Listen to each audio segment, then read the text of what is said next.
संस्कृत 2015 में question number 12 पूछा गया था। संज्ञा एवं सर्वनाम में उदाहरण सहित अंतर लिखिए। तो देखिए, जो शब्द किसी व्यक्ति, वस्तु, स्थान या भाव के नाम का बोध कराते हैं उसे संज्ञा कहते हैं। जैसे रामः, गंगा, ग्रामः। और सर्वनाम के बारे में क्या है? जो शब्द संज्ञा के स्थान पर प्रयुक्त होते हैं उन्हें सर्वनाम कहते हैं। जैसे सह, तेन, ते, अहम। इस प्रकार देखें तो संज्ञा नाम बताती है जबकि सर्वनाम नाम के स्थान पर आता है।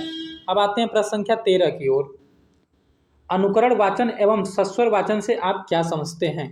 अनुकरण वाचन, इसमें छात्र शिक्षक द्वारा किए गए वाचन, जिसको आदर्श वाचन कहते हैं, तो इसमें छात्र शिक्षक द्वारा किए गए वाचन को ध्यान से सुनते हैं और उसके बाद शिक्षक का अनुकरण करते हुए ठीक वैसे ही वाचन करते हैं।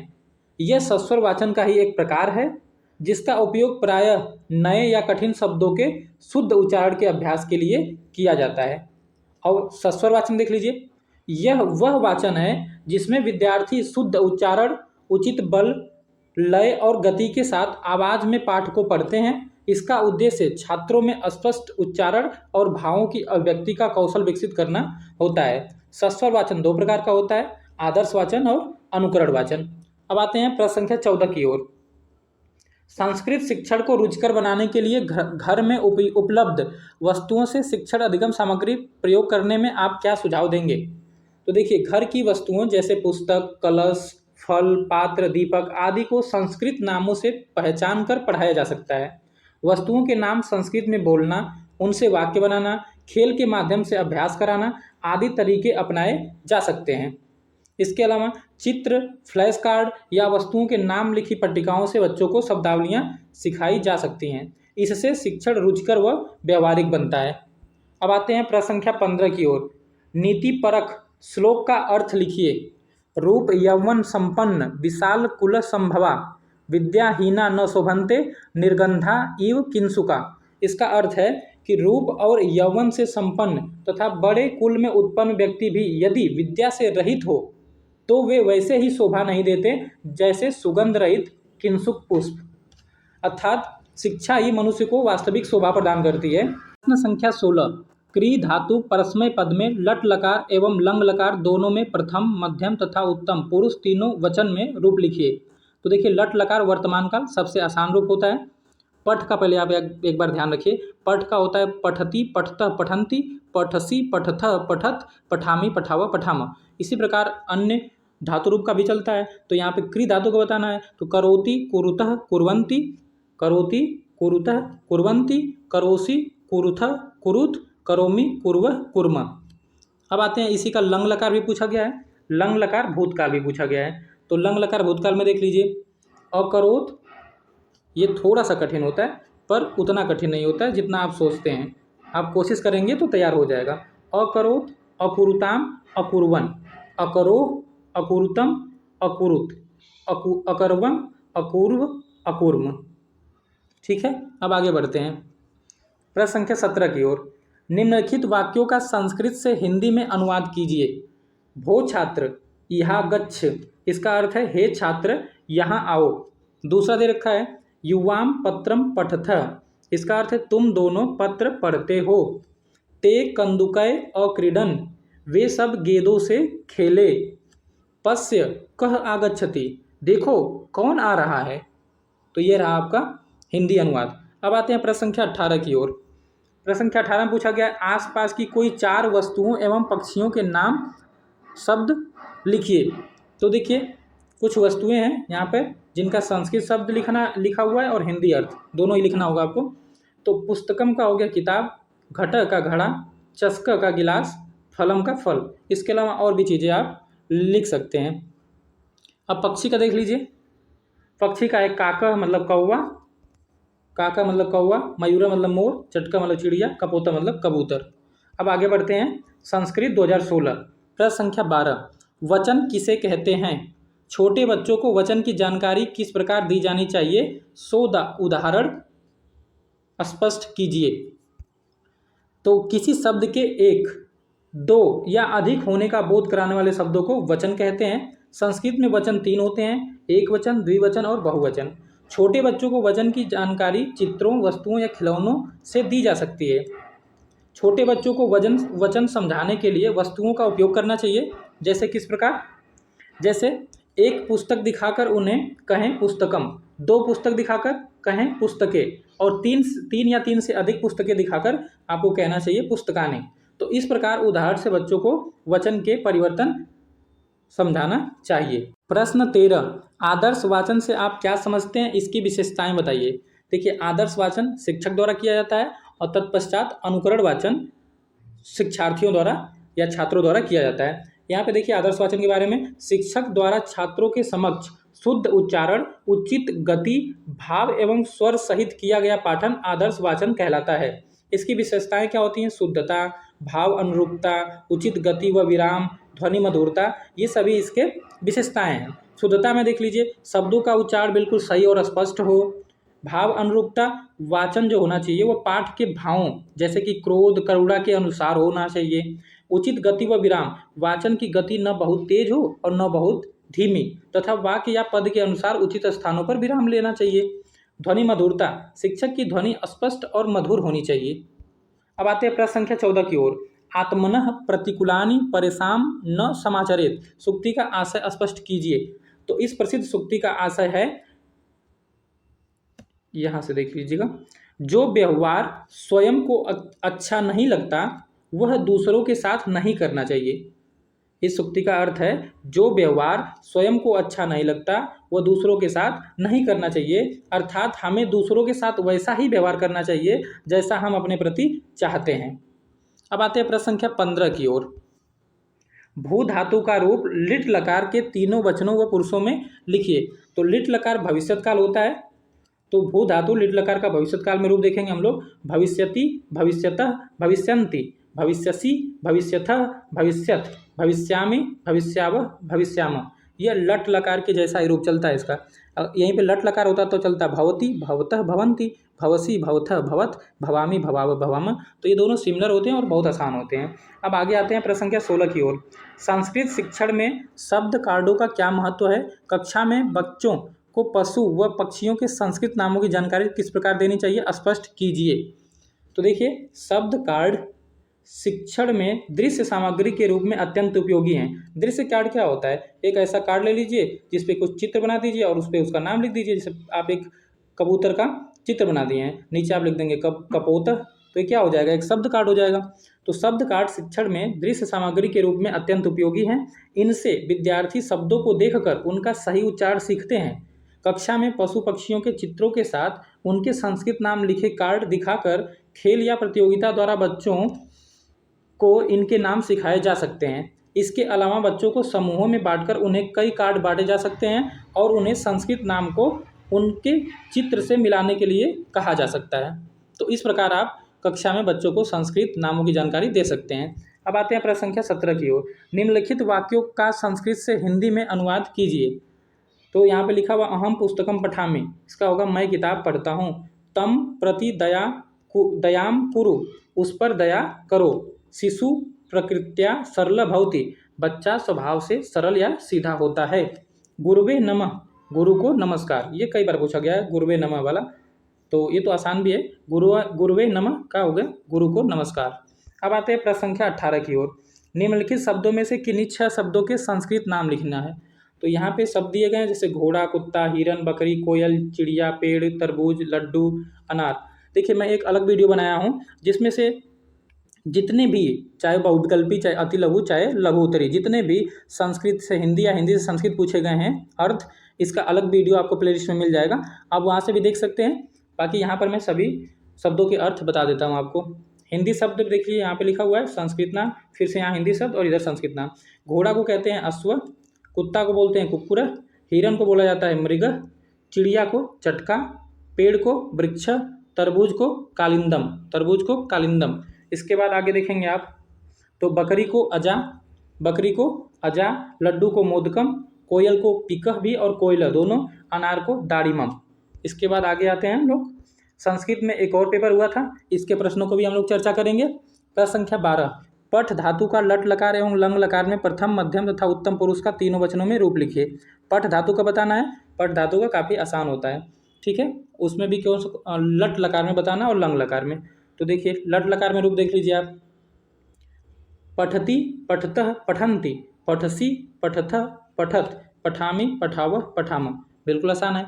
अब आते हैं लंग लकार, भूतकाल। इसमें कैसे चलता है, अपठत अपठताम अपठन, अपठः अपठतम अपठत, अपठम अपठाव अपठाम। प्रश्न संख्या 13 है, निम्नलिखित नीति परक श्लोक का हिंदी अर्थ लिखिए। वृत्तम यत्नेन संरक्षक, वित्तमा याति याति च, अक्षीणो वित्तः क्षीणो वृत्ततस्तु हतो हतः।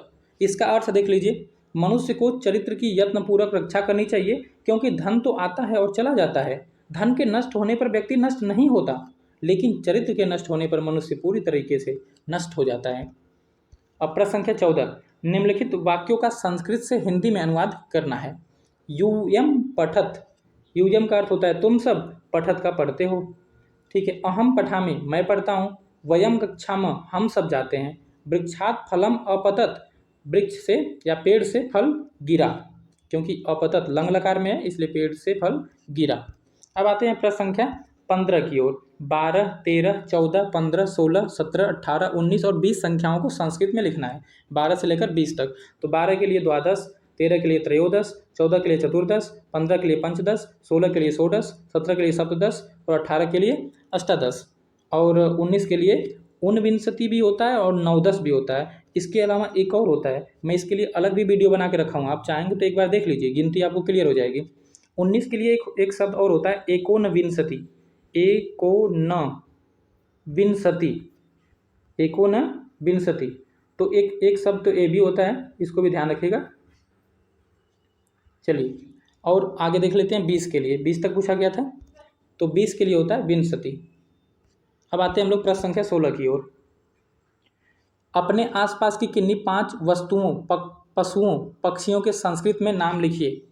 तो देखिए पुस्तक के लिख देंगे आप पुस्तकम, दीपक के लिए दीपः, कुत्ता के लिए श्वान, तोता के लिए सुकः, गाय के लिए धेनु, घोड़ा के लिए अश्व, शेर के लिए सिंह, बकरी के लिए अजा। ऐसे बहुत सी चीज़ें आप लिख सकते हैं। अब आते हैं प्रश्न संख्या 17 की ओर। आदर्श वाचन एवं अनुकरण वाचन से आप क्या समझते हैं, संक्षिप्त वर्णन कीजिए। तो आदर्श वाचन, अनुकरण वाचन आप समझ गए होंगे शायद।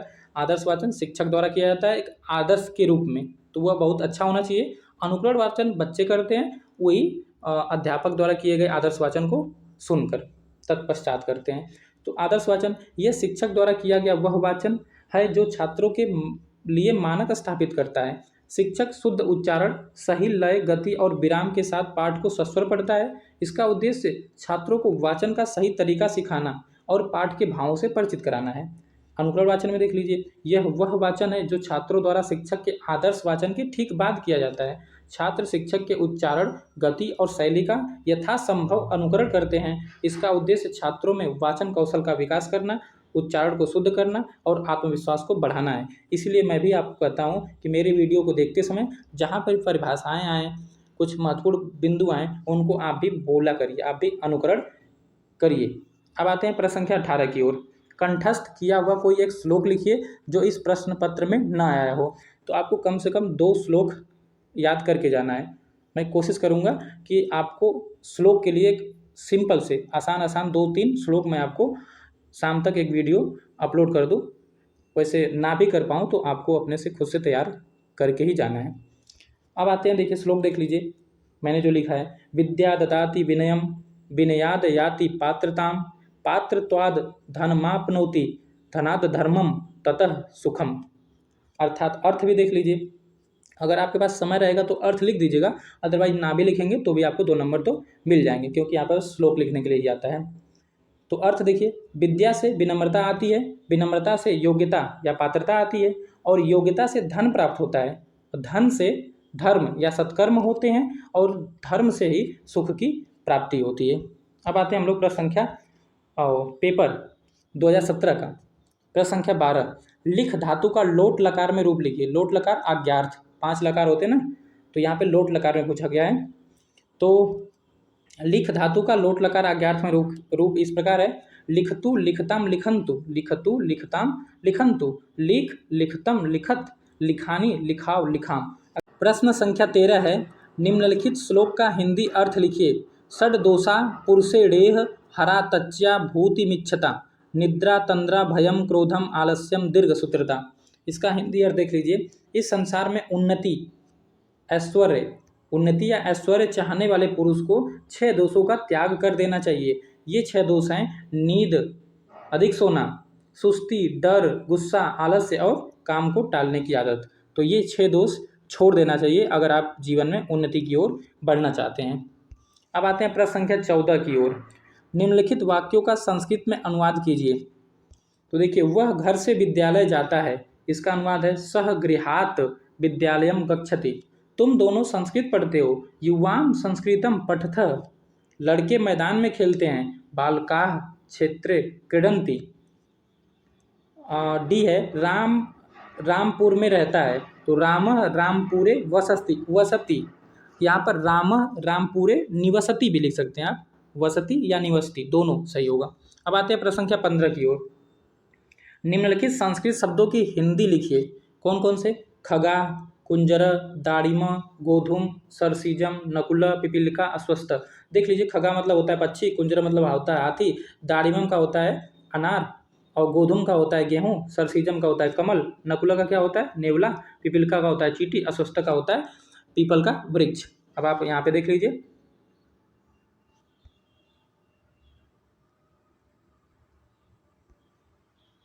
ठीक है, आप देख लिए। अब आते हैं प्रश्न संख्या 16 की ओर। 11 से 19 तक के संख्यावाचक शब्दों को संस्कृत में लिखना है। 11 से 19 और आसानी है आपके लिए। एकादश, 11 के लिए क्या एकादश, 12 के लिए द्वादश, 13 के लिए त्रयोदश, 14 के लिए चतुर्दश और 15 के लिए पंचदश, 16 के लिए षोडश, 17 के लिए सप्तदश और 18 के लिए अष्टादश। 19 का थोड़ा ध्यान रखना आपको, नवदश भी लिख सकते हैं और ऊनविंशति भी होता है और एकोनविंशति भी होता है।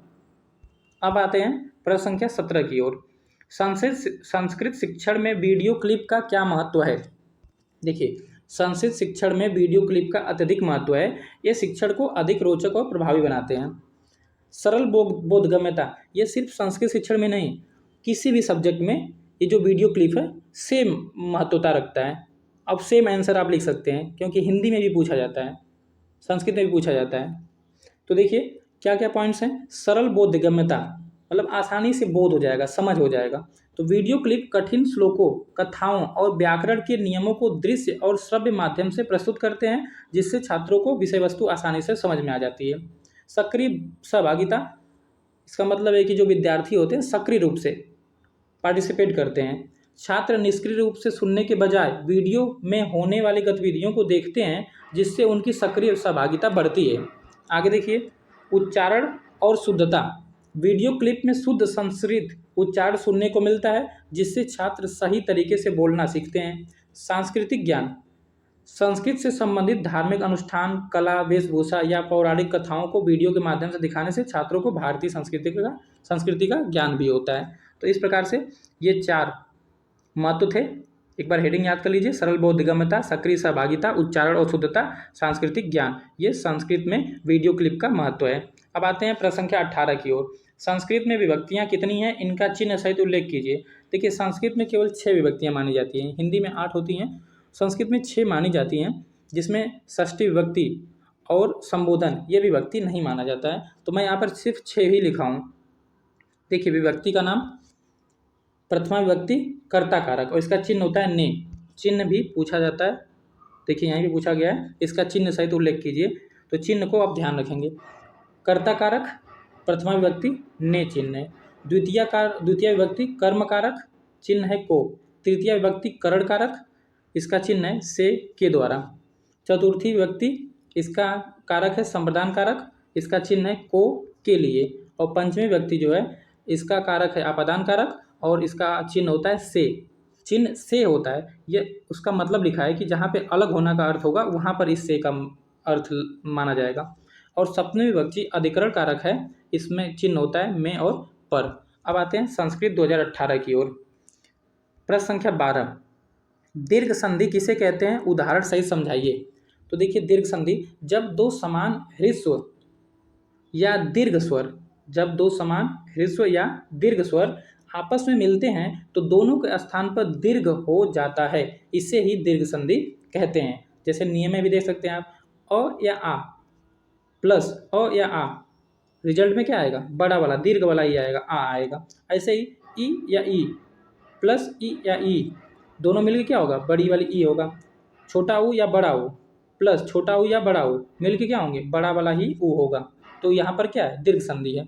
अब आगे देखिएगा, उदाहरण भी देना था आपको, तो उदाहरण में देख लीजिए, विद्या धन आलय बराबर विद्यालय। यहाँ पर क्या हुआ है, आ प्लस आ, जैसे विद्या में आ है और आलय में भी स्टार्टिंग में आ है, तो आ प्लस आ मिलके क्या हुआ है, आ हुआ है। गिरि धन ईसा, गिरि यहाँ पे री में देखिए छोटी ई दिख रहा है ना, छोटी ई, और ईसा में बड़ी ई है, तो ये बड़ी ई, दोनों मिलके क्या हो गया, बड़ी ई हो गया, तो ये हो गया गिरीश। तो ये हो गया आपका उदाहरण। अब आते हैं प्रश्न संख्या 13 की ओर। संस्कृत व्याकरण शिक्षण के उद्देश्य से लिखिए। जो संस्कृत व्याकरण जो सिखाया जाता है, पढ़ाया जाता है, तो इसको पढ़ाने के क्या उद्देश्य हो सकते हैं। तो देखिए, संस्कृत व्याकरण शिक्षण के मुख्य उद्देश्य निम्नलिखित हैं। शुद्ध ज्ञान, छात्रों को संस्कृत भाषा के नियमों का शुद्ध ज्ञान प्रदान करना। ठीक है, संस्कृत भाषा के नियमों का शुद्ध ज्ञान प्रदान करना। भाषा कौशल, छात्रों को शुद्ध उच्चारण, शुद्ध लेखन और शुद्ध वाक्य रचना में सक्षम बनाना। तीसरा है अर्थ ग्रहण, छात्रों को पदों और वाक्यों के सही अर्थ को समझने की योग्यता विकसित करना। चौथा है आत्मविश्वास, छात्रों में संस्कृत के प्रयोग के प्रति आत्मविश्वास उत्पन्न करना। अब आते हैं प्रश्न संख्या 14 की ओर। गम धातु लोट लकार के रूप लिखिए। इससे पहले भी लोट लकार में रूप पूछा गया था। तो यहाँ पे देखिए, गम धातु जिसका अर्थ होता है जाना, रूप है गच्छतु गच्छताम गच्छन्तु, गच्छ गच्छतम गच्छत, गच्छानि गच्छाओ गच्छाम। अब आते हैं प्रश्न संख्या 15 की ओर। अनु तथा औ उपसर्ग से बने संस्कृत के दो शब्द लिखिए। तो अनु से आप लिख सकते हैं अनुसरति, और दूसरा अनुभव, और औ से लिखना होगा तो औ से अवगच्छति, और दूसरा है अवरोहणम।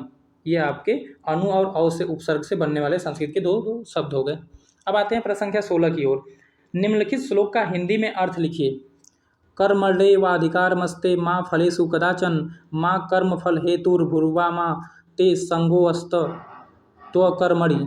अर्थ देखिए, तुम्हारा अधिकार केवल कर्म करने में है, उसके फलों में कभी नहीं। तुम कर्म के फल का कारण मत बनो, और न ही तुम्हारी आसक्ति कर्म न करने में हो। तो यह रहा इसका अर्थ। अब आते हैं प्रश्न संख्या 17 की ओर। तब्यत एवं कुत्वा प्रत्यय लगाकर संस्कृत के दो शब्द लिखिए। तो यहाँ पर देखिए, आप ये लगाना है, तब्यत से क्या बना है, गंतव्यम, और दूसरा पठितव्यम, और कुत्वा प्रत्यय से देख लीजिए, कुत्वा प्रत्यय से कृत्वा और गत्वा। ठीक है, तो ये हो गए आपके प्रत्यय लगाकर संस्कृत के दो शब्द। प्रश्न संख्या 18 की ओर आ जाइए। निम्नलिखित वाक्यों का संस्कृत में अनुवाद कीजिए। राम सदा सत्य बोलता है, इसका क्या होगा, रामः सदा सत्यम वदति। मैं काम करता हूँ, इसका क्या होगा, अहम कार्यम करोमि। बालिकाएं पढ़ती हैं, तो बालिका पठन्ति। वे दोनों घर जाते हैं, तौ गृहम गच्छतः। तो ये रहा आपका संस्कृत अनुवाद। अब आते हैं हम लोग संस्कृत 2018 में भी एक दूसरा पेपर भी हुआ है, इसको भी हम लोग पढ़ेंगे। प्रश्न संख्या 12 इसका देखिए। क्री धातु का लट लकार में रूप लिखिए। क्री धातु करना, लट लकार वर्तमान काल में लिखना है। तो करोति कुरुतः कुर्वन्ति, करोसि कुरुथः कुरुत, करोमि कुर्वः कुर्म। तो यह होगा आपका रूप। अब इसके बाद देखिए, अस्मत् शब्द का तृतीय व्यक्ति के तीनों वचनों का रूप लिखिए। अस्मत् और युष्मत् रूप तो आपको याद होना ही चाहिए। अस्मत् शब्द का रूप देख लीजिए, चलता है अहम अवाम वयम, माम अवाम अस्मान, मया अवाभ्याम अस्माभि, मयम अवाभ्याम अस्मभ्यम, ऐसे चलता है रूप। तो देखिए, यहाँ पर तृतीय व्यक्ति में पूछा गया था, तृतीय व्यक्ति में मया अवाभ्याम अस्माभि। प्रश्न 14। दृश्य श्रव्य सामग्री के एक एक उदाहरण दें तथा उसका वर्णन करें। तो सबसे पहले उदाहरण देख लेते हैं, फिर उसका वर्णन भी कर लेंगे। दृश्य सामग्री का उदाहरण है श्यामपट। श्यामपट दृश्य सामग्री का सबसे अच्छा उदाहरण है। इसका वर्णन देखिए, यह शिक्षण की सबसे आधारभूत और अनिवार्य सामग्री है। शिक्षक इसका उपयोग कठिन शब्दों, व्याकरण के सूत्रों, धातु रूपों या संख्यात्मक प्रश्नों को लिखकर समझाने के लिए करते हैं। यह छात्रों का ध्यान केंद्रित करने और लिखित अभ्यास कराने में बहुत सहायक होता है। श्रव्य सामग्री में देखिए, श्रव्य सामग्री का उदाहरण होता है रेडियो या टेप रिकॉर्डर या ऑडियो प्लेयर। अब आते हैं, देखिए इसका वर्णन देख लेते हैं। तो इसका उपयोग छात्रों को संस्कृत के शुद्ध उच्चारण से परिचित कराने के लिए किया जाता है। इसके माध्यम से श्लोकों का सस्वर पाठ, संस्कृत गीत, कथाएं या विद्वानों के व्याख्यान सुनाए जाते हैं। यह छात्रों के श्रवण कौशल को विकसित करने तथा उच्चारण त्रुटियों को दूर करने में सहायक है। अब प्रश्न 15, निम्नलिखित श्लोक का हिंदी अर्थ लिखिए। को अर्थ पुत्रेण जातेन यो न विद्वान न धार्मिक कारेण चक्षुषा किम वा चक्षु पीडैव केवलम। इसका अर्थ क्या है? ऐसे पुत्र के जन्म लेने का क्या लाभ है जो न तो ज्ञानी हो और न ही धार्मिक हो। जैसे कि एक कानी आँख से क्या लाभ है, वह तो केवल आँख की पीड़ा ही होती है। अर्थात अज्ञानी और अधर्मी पुत्र केवल दुख का कारण बनता है, किसी काम का नहीं। अब आते हैं प्रश्न संख्या 16 की ओर। निम्नलिखित संस्कृत शब्दों का हिंदी लिखिए। तो गेहूं, गोधूमा का होता है गेहूं, तक्रम का होता है छाछ या मट्ठा, द्राक्षा का होता है अंगूर, कदली फलम का केला, द्विदलम का दाल, बदरी फलम का बेर। दोस्तों सभी जितने भी हिंदी या संस्कृत अर्थ पूछे गए सबका एक साथ इकट्ठा करके मैंने वीडियो बनाया है, आप एक बार जरूर देखिएगा।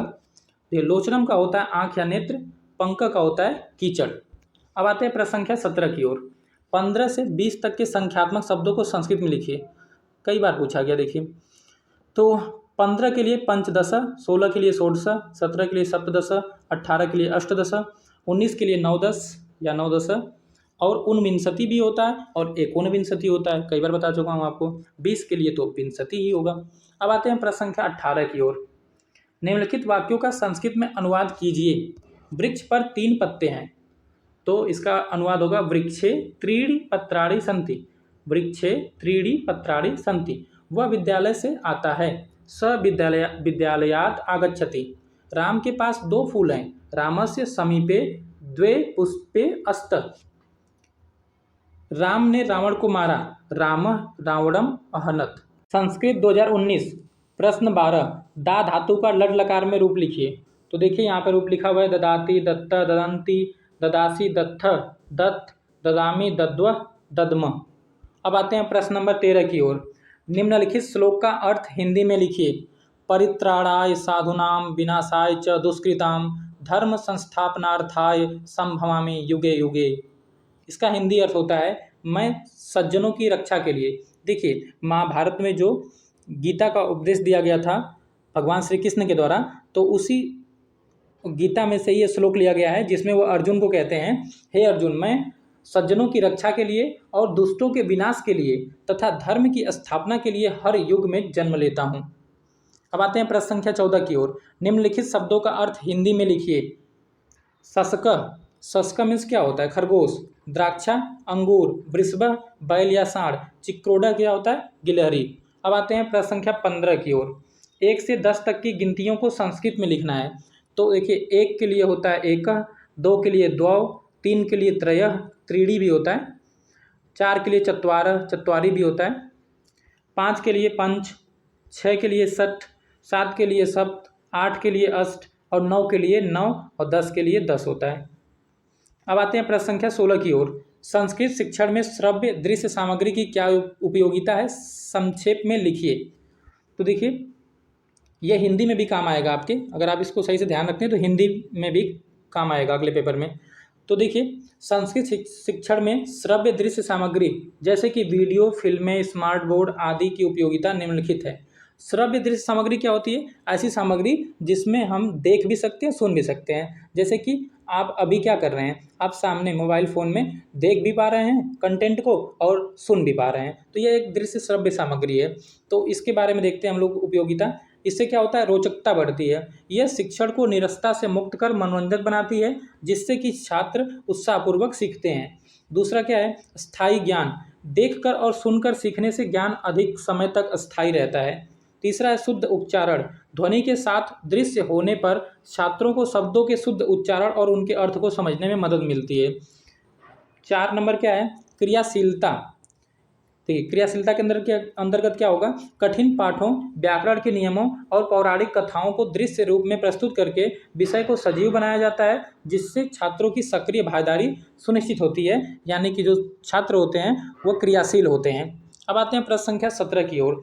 तत् सर्वनाम शब्द का रूप स्त्रीलिंग के प्रथमा और द्वितीय विभक्ति के सभी वचनों में लिखिए। देखिए तत् का अर्थ होता है वह, और यह एक सर्वनाम है, इसके स्त्रीलिंग का रूप कैसे चलता है, चलता है सा ते ता, ताम ते ता, ऐसे चलता है ना, सा ते ता, सा ते ता, ताम ते ता। तो ये हो गया प्रथमा और द्वितीय विभक्ति में रूप। अब आते हैं आगे प्रश्न संख्या 18 की ओर। निम्नलिखित वाक्यों का संस्कृत में अनुवाद कीजिए। मैं प्रतिदिन विद्यालय जाता हूँ, तो इसका अनुवाद होगा अहम प्रतिदिनम विद्यालयम गच्छामि, अहम प्रतिदिनम विद्यालयम कक्षामि। तुम कहाँ रहते हो, त्वम कुत्र वससि, वससि का एक अर्थ होता है निवससि, दोनों लिख सकते हैं आप। तो त्वम कुत्र वससि। प्रश्न इसका तीसरा देखिए, श्याम पैर से लंगड़ा है, तो श्याम पादेन खंज अस्ति, श्याम पादेन खंज अस्ति। देखिए आपको अनुवाद नहीं आता है अगर, तो कम से कम क्या करना है, जो प्रीवियस ईयर में पूछे गए अनुवाद उनको आपको तैयार करके जाना है कम से कम। इसके अलावा पढ़ना तो आपको सब कुछ चाहिए। मैं ये नहीं कहूँगा कि बस आप मेरी क्लास को देख लीजिए या प्रीवियस ईयर को देख लीजिए, पढ़ना सब चाहिए, लेकिन सबसे पहले क्या ज़रूरत है, सबसे पहले ज़रूरत है प्रीवियस ईयर पढ़ना। इतना पढ़ने के बाद अगर आप पढ़ सकते हैं, समय है, तो आप एक्स्ट्रा भी पढ़िए। अब पॉइंट नंबर 4 देखिए, पेड़ से फल गिरते हैं, तो इसका अर्थ होगा संस्कृत अर्थ वृक्षात फलानि पतन्ति, वृक्ष से फल गिरते हैं। अब आते हैं संस्कृत 2022 के पेपर की ओर। प्रश्न नंबर 12 पूछा गया था, 1 से 10 तक की गिनती को संस्कृत में लिखिए। गिनती तो लिखी की जाइएगा आप 1 से 20 तक की कम से कम। संख्या देखिए, 1 के लिए एक, 2 के लिए 2, 3 के लिए त्रय, 4 के लिए चत्वारः, 5 के लिए पंच, 6 के लिए षट, 7 के लिए सप्त, 8 के लिए अष्ट और 9 के लिए 9, 10 के लिए 10। अब आते हैं प्रश्न नंबर 13, संस्कृत शिक्षण की विभिन्न विधियों का उल्लेख कीजिए। यह प्रश्न भी 2 बार पूछा गया है। देखिए इसमें हम लिख सकते हैं कि संस्कृत शिक्षण को मुख्यतः 2 भागों में विभाजित किया जाता है। जैसे पहला है प्राचीन या परंपरागत विधियाँ, इसमें पाठशाला विधि जिसके अंतर्गत कंठस्थीकरण और मौखिक इन चीज़ों पर ध्यान दिया जाता था, तथा व्याकरण विधि प्रमुख है। कौन कौन सी, पाठशाला विधि और व्याकरण विधि, ये प्राचीन विधियाँ हो गई। आधुनिक विधियाँ में देखिए, इसमें प्रत्यक्ष विधि जिसमें बिना मातृभाषा का प्रयोग, मतलब आपको डायरेक्ट संस्कृत सिखाया जाएगा बिना मातृभाषा का प्रयोग किए। दूसरा है व्याकरण अनुवाद विधि, इसमें अनुवाद के माध्यम से विश्लेषण संश्लेषण विधि और कथा कथन विधि मुख्य हैं। ये विधियाँ शिक्षण को अधिक रोचक और बोधगम्य बनाती हैं। तो आप एक छोटे में अपने आंसर को बहुत ही सही प्रकार से लिख पाएंगे अगर आप ये सारे कंटेंट को याद रखेंगे तो। अब आते हैं पॉइंट नंबर 14 की ओर, क्वेश्चन नंबर 14 की ओर। धातु से आप क्या समझते हैं, उदाहरण सहित स्पष्ट कीजिए। देखिए क्रिया के मूल शब्द को धातु कहते हैं। क्रिया के मूल शब्द को, जैसे पढ़ना, मैं एक क्रिया बोल रहा हूँ पढ़ना, तो इसमें मूल रूप क्या है, पढ़, तो पढ़ हो गया धातु, पढ़ना क्रिया का धातु क्या हुआ, पढ़। तो धातु क्या होता है, धातु क्रिया का मूल रूप होता है, यानी कि धातु से ही क्रियाएं बनती हैं। तो अब थोड़ा सा देख लीजिए थ्योरी। धातु वह मूल शब्द है जिससे अन्य शब्द बनते हैं तथा जिससे क्रियाओं की उत्पत्ति होती है। उदाहरण के रूप में पा से पीना, खेल से खेलना, गम से जाना। तो ये पा, खेल और गम ये सब क्या है, धातु हैं। यहाँ पे देखिए पा धातु में ती जोड़ गया तो ये बन गया पीबती, इसका अर्थ हो गया पीता है। गम धातु में ती जोड़ गया तो ये बन गया गच्छति, इसका अर्थ है जाता है। ठीक है, तो अब आते हैं प्रश्न संख्या 15 की ओर। संस्कृत भाषा की वर्णमाला को कितने भागों में बांटा जा सकता है। तो संस्कृत भाषा की वर्णमाला को मुख्य रूप से 2 भागों में बांटा जा सकता है, स्वर और व्यंजन। स्वर में क्या होते हैं, देखिए स्वर को अच भी बोलते हैं, क्योंकि जब आप मैसर सूत्र पढ़ते हैं तो उसमें अ ई ऊड़ री लिक ए ओंग अयोच, तो अच अच प्रत्याहार एक बनता है उसी से, माहेश्वर सूत्र से, उसके अंतर्गत सभी स्वर आ जाते हैं अच प्रत्याहार के अंतर्गत, इसलिए इनको अच भी बोलते हैं। वहीं व्यंजन व्यंजन जो होते हैं ये हल प्रत्याहार के अंतर्गत आते हैं। तो अब देखिए स्वर को हम लोग पढ़ते हैं, वे वर्ण जिनके उच्चारण में किसी अन्य वर्ण की सहायता नहीं लेनी पड़ती, जैसे कि अ आ ई ये सब तो आप लोग जान ही रहे हैं, देख लीजिए, तो इनको स्वर कहते हैं। दूसरा व्यंजन देखिए, वे वर्ण जिनके उच्चारण के लिए स्वरों की सहायता लेनी पड़ती है, जैसे क ख ग घ, ये हो गए व्यंजन। इसके अतिरिक्त वर्णों का तीसरा भाग भी माना जाता है जिसे अयोगवाह कहते हैं, जैसे कि अनुस्वार और विसर्ग। अनुस्वार और विसर्ग, अनुस्वार देखिए ध्यान से दीजिए, ये जो आप ऊपर लगाते हैं, जैसे अंत लिखते हैं ना, अंत एक शब्द लिखते हैं तो ऊपर अंक की मात्रा जो लगाते हैं उसको अनुस्वार कहते हैं, और जो ये पीछे लगाते हैं अतः लिखने पर तो उसको विसर्ग बोलते हैं।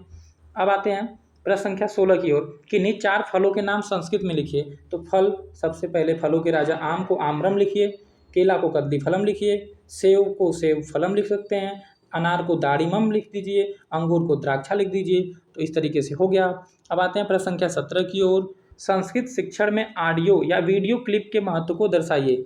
इससे पहले भी वीडियो क्लिप के बारे में पूछा गया था, तो वहाँ पर मैंने आपको कुछ हेडिंग की सहायता से लर्न कराई थी चीज़ें।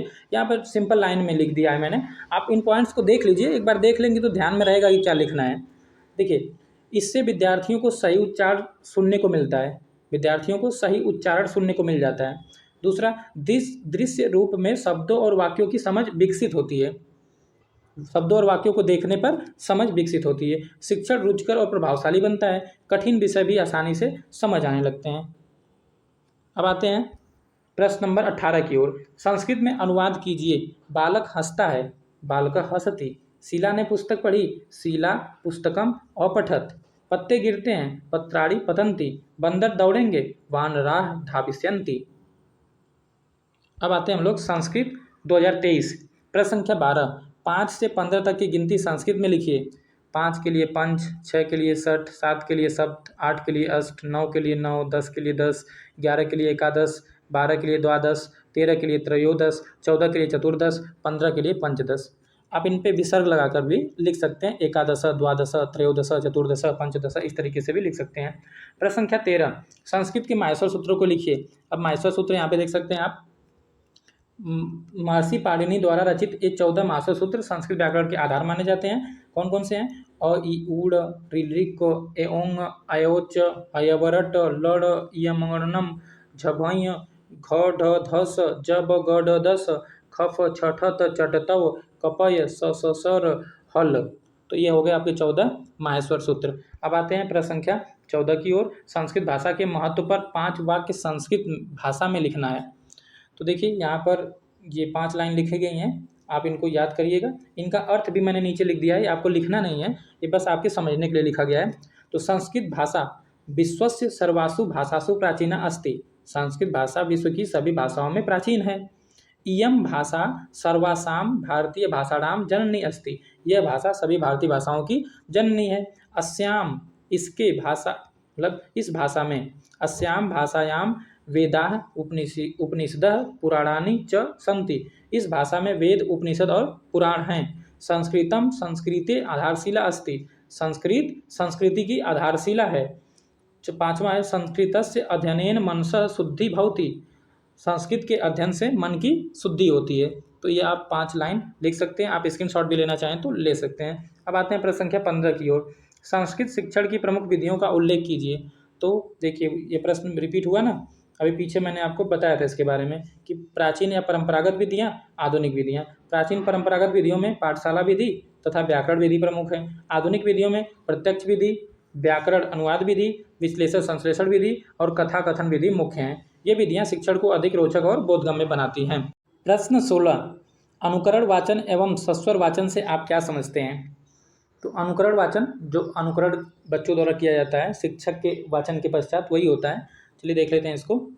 इसमें छात्र शिक्षक द्वारा किए गए वाचन, शिक्षक द्वारा जो वाचन किया जाता है उसको आदर्श वाचन बोलते हैं ना।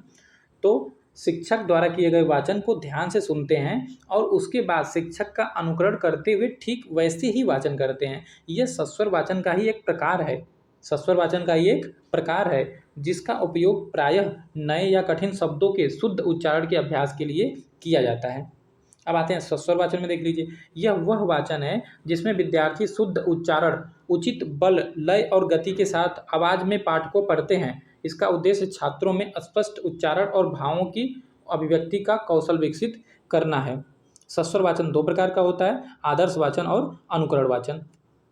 अब आते हैं प्रश्न नंबर 17 की ओर, संस्कृत में लिंग के भेद को 100 उदाहरण लिखिए। तो देखिए, संस्कृत में 3 लिंग होते हैं, हिंदी में 2 होते हैं। संस्कृत में 3 होते हैं, कौन कौन से हैं? पुल्लिंग, स्त्रीलिंग और नपुंसकलिंग। पुल्लिंग जो शब्द पुरुष जाति का बोध कराते हैं, जैसे कि राम, बालक, गज। स्त्रीलिंग जो शब्द स्त्री जाति का बोध कराते हैं, जैसे सीता, बालिका, नदी। नपुंसक लिंग जो शब्द न पुरुष जाति का और न ही स्त्री जाति का बोध कराते हैं, बल्कि निर्जीव या भाववाचक संज्ञाओं के लिए प्रयुक्त होते हैं। उदाहरण के रूप में फलम, गृहम, पुस्तकम। अब आते हैं प्रश्न नंबर 18 की ओर। निम्नलिखित का संस्कृत में अनुवाद कीजिए। गणेश को लड्डू अच्छे लगते हैं, तो इसका अनुवाद होगा गणेशाय मोदकाः रोचन्ते। गुरु को नमस्कार है, गुरुवे नमः। राम पढ़ने के लिए काशी जाता है, तो इसका होगा रामः पठितुम काशीम गच्छति। श्याम पिता के साथ गया, श्यामः पित्रा सह अगच्छत। अब आते हैं संस्कृत 2024 का पेपर, यह अंतिम पेपर है इस वीडियो का। प्रश्न नंबर 12, भाववाचक संज्ञा को परिभाषित कीजिए एवं उदाहरण भी लिखिए। तो भाववाचक संज्ञा देख लीजिए, वह संज्ञा जिससे किसी व्यक्ति, वस्तु या स्थान के गुण, दशा, अवस्था अथवा भाव का बोध होता है। इन्हें केवल अनुभव किया जा सकता है, छुआ या देखा नहीं जा सकता। उदाहरण के रूप में सत्यम, सौंदर्यम, मित्रता, बाल्यम, ये सभी क्या है? भाववाचक संज्ञा है। दोस्तों, हमने अपने चैनल पर प्रथम सेमेस्टर के सभी विषयों के बहुविकल्पी प्रश्न के PYQ और अति लघु उत्तरी प्रश्नों के PYQ अपलोड कर चुके हैं। आप प्लेलिस्ट में जाकर इनको देख सकते हैं। साथ ही आपको कुछ विषयों के लघु उत्तरी प्रश्नों के भी वीडियो मिल जाएंगे, आप प्लेलिस्ट में जाकर इनको जरूर चेक कीजिएगा। अब प्रश्न नंबर 13 देखिए, क्री धातु के, यहाँ पे लिट लकार होगा, लिट लकार भविष्यत का। क्री धातु के लिट लकार के तीनों पुरुषों एवं तीनों वचनों में रूप लिखिए। तो यहाँ पे रूप देखिए, करिष्यति, करिष्यतः, करिष्यन्ति, करिष्यसि, करिष्यथः, करिष्यथ, करिष्यामि, करिष्यावः, करिष्यामः। अब आते हैं प्रश्न नंबर 14 की ओर। संस्कृत भाषा में व्याकरण ज्ञान का क्या महत्व है? ये प्रश्न हम लोग पीछे भी पढ़ चुके हैं। यहाँ पे देखिए, शुद्ध ज्ञान, व्याकरण ज्ञान से क्या होता है? शुद्ध ज्ञान होता है छात्रों को संस्कृत भाषा के नियमों का शुद्ध ज्ञान प्रदान करना, यह व्याकरण ज्ञान का महत्व है। दूसरा देखिए, भाषा कौशल, छात्रों को शुद्ध उच्चारण, शुद्ध लेखन और शुद्ध वाक्य रचना में सक्षम बनाना। तीसरा है अर्थग्रहण, छात्रों को पदों और वाक्यों के सही अर्थ को समझने की योग्यता विकसित करना। चौथा है आत्मविश्वास, छात्रों में संस्कृत के प्रयोग के प्रति आत्मविश्वास उत्पन्न करना। ये सभी संस्कृत भाषा में व्याकरण ज्ञान के महत्व हैं। व्याकरण ज्ञान का महत्व पूछा जाए या उद्देश्य पूछा जाए, आपको एक ही चीज़ लिखना है। अब आते हैं प्रश्न नंबर 15 की ओर। संस्कृत शिक्षण में इंटरनेट की उपयोगिता पर प्रकाश डालिए। तो देखिए, इंटरनेट एक अत्यंत उपयोगी और क्रांतिकारी साधन सिद्ध हुआ है। इसके कुछ पॉइंट्स को, उपयोगिता को हम लोग हेडिंग के रूप में देख लेते हैं। ई सामग्री की उपलब्धता, इंटरनेट पर संस्कृत के प्राचीन ग्रंथ, शब्दकोश, व्याकरण की पुस्तकें जैसे पाणिनीय व्याकरण सरलता से उपलब्ध हैं। दूसरा है श्रव्य दृश्य सामग्री, यूट्यूब जैसे माध्यमों पर संस्कृत सीखने के वीडियो, वार्तालाप, पाठ और श्लोकों के सस्वर पाठ उपलब्ध हैं जो श्रवण कौशल को बढ़ाते हैं। इसका यूज तो आप भी कर रहे हैं। अब आते हैं पॉइंट नंबर 3 की ओर। ऑनलाइन उपकरण, संस्कृत ट्रांसलेटर, धातु रूप, शब्द रूप जनरेटर और संस्कृत से हिंदी या अंग्रेजी ऑनलाइन डिक्शनरी जैसे उपकरण सीखने की प्रक्रिया को तेज और सरल बनाते हैं। चौथा पॉइंट है दूरस्थ शिक्षा, दूरस्थ शिक्षा कार्यक्रमों के माध्यम से कोई भी व्यक्ति कहीं से भी संस्कृत सीख सकता है। ये सभी इंटरनेट की उपयोगिता हैं। प्रश्न नंबर 16, अधोलिखित वाक्यों का संस्कृत भाषा में अनुवाद कीजिए। हरि को नमस्कार है, देखिए गुरु को नमस्कार था तो गुरुवे नमः, हरि को नमस्कार है तो हरये नमः। वह घर जाती है तो सा गृहम गच्छति, हम दोनों पढ़ते हैं आवाम और पठाओ। वृक्ष से पत्ते गिरते हैं तो वृक्षात पत्राणि पतन्ति। अब आते हैं प्रश्न नंबर 17 की ओर। अधोलिखित श्लोक का हिंदी में भावार्थ लिखिए। अभिवादनशीलस्य नित्यं वृद्धोपसेविनः चत्वारि तस्य वर्धन्ते आयुर्विद्याय सोबलम। तो इसका भावार्थ देखिए। इस श्लोक का भाव यह है कि जो मनुष्य शीलवान होता है, विनम्र स्वभाव का होता है और जो प्रतिदिन बड़ों को प्रणाम करता है तथा हमेशा वृद्धों एवं गुरुजनों की सेवा करता है, उस व्यक्ति की आयु, विद्या, यश और बल, ये 4 वस्तुएं या 4 चीज़ें बढ़ती हैं। क्या क्या? आयु, विद्या, देखिए यहाँ पर लिखा ना, आयु, विद्या, यश मतलब कीर्ति या सम्मान, और बल, ये सभी चारों चीज़ें बढ़ती हैं। संक्षेप में भी आप लिख सकते हैं, आप चाहे इसको याद कर लीजिए, वैसे इसी को याद करिए। संक्षेप में भी मैंने यहाँ पे लिख दिया है। विनम्रता और बड़ों का सम्मान करने वाले व्यक्ति को दीर्घायु, ज्ञान, ख्याति और बल की प्राप्ति होती है। अब आते हैं प्रश्न नंबर 18 की ओर। संस्कृत भाषा में आदर्श वाचन के महत्व पर प्रकाश डालिए। तो संस्कृत शिक्षण में आदर्श वाचन का तात्पर्य शिक्षक द्वारा पाठ का शुद्ध, स्पष्ट और प्रभावशाली वाचन प्रस्तुत करना है। इसका मुख्य महत्व है यह छात्रों के लिए शुद्ध उच्चारण का आधार बनता है, जिससे छात्र सही अनुकरण वाचन सीख पाते हैं। दूसरा देखिए पॉइंट नंबर 1, ये दूसरा पॉइंट है, यह उन्हें उचित लय, गति और विराम का ज्ञान कराता है। तीसरा पॉइंट है, शिक्षक द्वारा स्वर भेद के माध्यम से पाठ का भाव संप्रेषण होता है। और यह छात्रों के, चौथा पॉइंट है, यह छात्रों के श्रवण कौशल को विकसित कर वचन दोषों को दूर करने में सहायक है। तो दोस्तों, इस प्रकार हमने संस्कृत के लघु उत्तरी प्रश्नों को जो 2015 से 2024 तक पूछे गए थे उन सभी को पढ़ लिया है। मैं उम्मीद करता हूँ कि आपकी परीक्षा में इस वीडियो को देखने के बाद ज़रूर कुछ मदद होगी। बाकी मिलते हैं अगले वीडियो में, तब तक के लिए टाटा बाय, नमस्कार।